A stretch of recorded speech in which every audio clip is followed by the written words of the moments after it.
Sunu Presse. À la présentation Aïcha Toupam. Sunu Presse vous est offert par le Grand Carnaval de Dakar. Bonjour. À l'essentiel des quotidiens a reçu ce matin à son revenu sur le décès de l'ancien ministre de l'économie et des finances Mamadou Moustapha Ba. L'éclipse d'un grand monsieur des finances, lit-on en première page du quotidien national Le Soleil.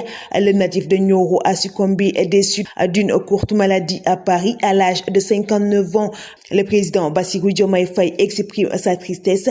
Son prédécesseur Macky Sall salue la mémoire d'un cadre émérite aux qualités professionnelles, humaines et intellectuelles exceptionnelles. Moustapha arrange ses dossiers, lit-on dans le journal Le Quotidien, revenant sur le décès de l'ancien ministre des Finances et les hommages rendus par la classe politique entre Bassirou Diomaye Faye à Macky Sall en passant par Amadou Ba à Moustapha Ba, l'homme d'État. Lit-on dans le quotidien Enquête parlant de l'héritage laissé derrière lui. Entre rigueur et compétence au service de l'État, victime de malaise en France, les proches demandent une enquête pour faire lumière sur les circonstances de sa mort. Le journal L'Observateur revient sur le message intrigant de Moustapha Ba, s'étique en France et son décès déçu d'une courte maladie. Le journal retrace l'itinéraire d'un homme de l'ombre qui a quitté ce monde sans jamais trahir le moindre secret d'une carrière discrète. La consécration, titre le journal Réumi Quotidien, parlant du souvenir de l'une des dernières cérémonies présidées par l'ancien ministre des Finances pour le compte de MEDES. Le journal Sud Quotidien traite des préparatifs de l'élection du 17 novembre prochain et titre Macky en vote en suspense. Le quotidien Vox Pop traite dans ses colonnes de la conférence de presse du leader de Gëm Sa Bopp.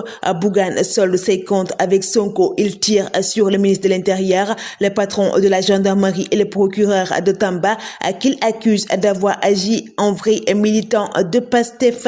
Walf Quotidien abonde également en ce sens, mais à sa une, Bougane défie Sonko parlant de la déclaration de patrimoine, la criminalisation de l'homosexualité et l'affaire du compte bancaire à l'étranger. Le journal Tribune traite également cette question avec Bougane qui invite Ousmane Sonko dans le 24 heures à publier sa déclaration de patrimoine et à confirmer ou infirmer s'il est titulaire d'un compte bancaire à l'étranger. Le journal Les Échos revient sur Waly Diouf Bodian qui ouvre un autre front à l'origine, une note de service aux primes ou gratifications annuelles et les syndicalistes déjà sur le pied de guerre. Le journal Libération revient sur les nouveaux développements de l'affaire de la cargaison volée et le banditisme autour de 4,844 milliards de francs CFA écroués encore sur l'ordre du parquet financier. Maharam Zidane Had, patron de Metal Trade, en est à sa troisième mandat de dépôt. Des mouvements de 9,165 milliards de francs CFA